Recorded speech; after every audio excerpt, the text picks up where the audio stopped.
இன்னைக்கு என்ன பார்க்க போறோம்னு சொல்லி பாத்தீங்க அப்படின்னா பொது தமிழ்ல நமக்கு என்ன கேக்குறாங்க அப்படின்னு சொல்லி பாத்தீங்க அப்படின்னா ஆங்கில சொற்களுக்கு இணையான தமிழ் சொற்கள் கேக்குறாங்க फ्रेंड्स. அதாவது பிறப்புநிலை சொல்லுக்கு இணையான தமிழ் சொற்கள் அப்படின்னு சொல்லி கேக்குறாங்களா? அதுல உள்ள ஏதாவது फ्रेंड्स நம்ம இன்னைக்கு எடுத்துட்டு வந்திருக்கோம் பார்க்கலாமா? ஃபர்ஸ்ட் என்னன்னு சொல்லி பாத்தீங்க அப்படின்னா அட்டெண்டன்ஸ். அட்டெண்டன்ஸ் அப்படின்னா அதுக்கு நமக்கு தமிழ் சொல் என்னன்னு சொல்லி பாத்தீங்க அப்படின்னா வருகை. ரெண்டாவது என்ன கொடுத்திருக்காங்க? அட்மிஷன். அட்மிஷன் அப்படின்னா அதற்குரிய தமிழ் சொல் நமக்கு சேர்க்கை. அடுத்து என்ன கொடுத்திருக்காங்க? ஆக்சிடென்ட். ஆக்சிடென்ட்க்கு இணையான தமிழ் சொல் நமக்கு நேர்ச்சி.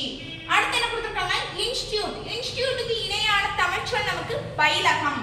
அடுத்து என்ன கொடுத்திருக்காங்க? Ever silver. எவர் சில்வருக்கு இணையான தமிழ் சொல் நமக்கு நிலைவெள்ளி. அடுத்து ஏஜென்சி. ஏஜென்சிக்கு இணையான நமக்கு தமிழ் சொல் முகவாண்மை. அடுத்தபடியாக கம்பெனி. கம்பெனிக்கு இணையான நமக்கு தமிழ் சொல் குழுமம்.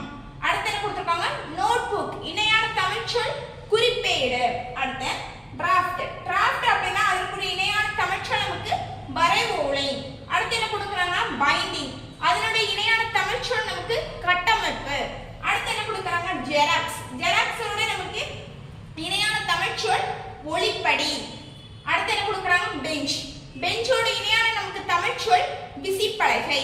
ஓகே फ्रेंड्स, இது ரொம்ப இம்பார்ட்டன்ஸ். நல்லா படிச்சுக்கிடுங்க. இந்த வீடியோ உங்களுக்கு பிடிச்சிருந்தது அப்படின்னா லைக் பண்ணுங்க, ஷேர் பண்ணுங்க, நம்மளோட அகாடமி சேனலை சப்ஸ்கிரைப் பண்ணிருங்க. Thank you friends.